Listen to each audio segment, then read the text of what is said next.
Господи Исусе Христе, Сине Божий, помилуй меня грешного.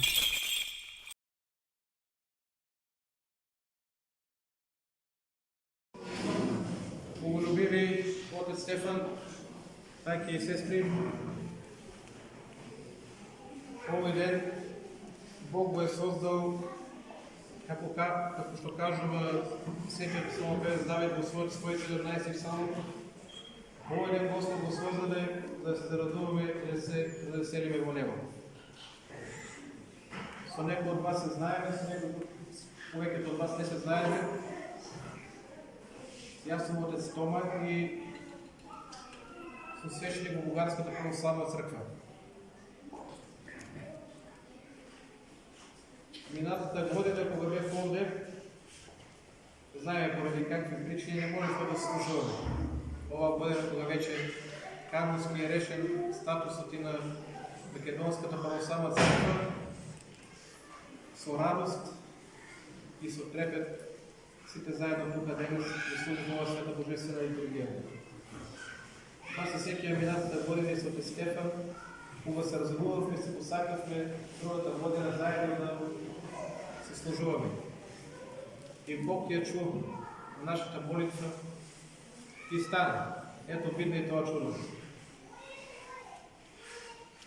Во сите кои што беа овде уште во началото, уште во почетокот на Светата литургија и во Светото литургијно евангелие ја чувме причата за тоа како Христос накаде да по чудесен начин со 5 риби и 2 неба 5000 души.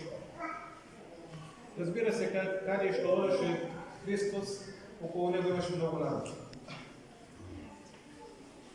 Многу народ кој што сакаше да ја чуе неговата проповед, имаше такви кои што има разни немошти, идеја да се исцелуваат.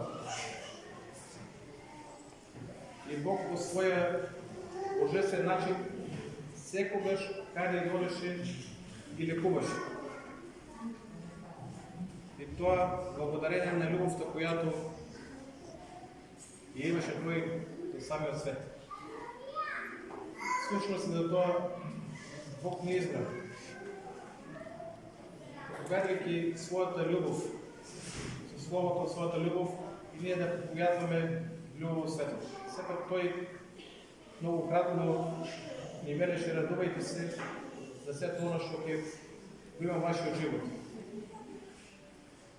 Да, разбира се, во нашиот живот има и многу тага, има многу искрп, но сепак сите тие испитанија секој еден од нас треба да ги поминува со трпение, смирение и со благодарност кон Бога. Највисоката степен на нашата православна вера е љубовта. Љубовта е тој критерij по кој што во оној последен ден Христос кој ќе дојде на земјата ново ќе ни суди. Сепак тој нема да не праша што правевме и што не правевме, а ќе не праша дали имавме љубов меѓу си. Дали когато некој страдаше, ние го помагавме. Дали кога беше гладен, ние го нахранивме. Дали кога беше гол, ние го облековме. Именно љубовта е тој критерij по кој што ќе ни се суди на секој еден од нас. А оној кој што люби, како што вели Светиот апостол Павле, за него грев нема. Тој го исполнил целиот Христов закон и сите Божи заповеди. Бидете здрави, благословени и со воскресна.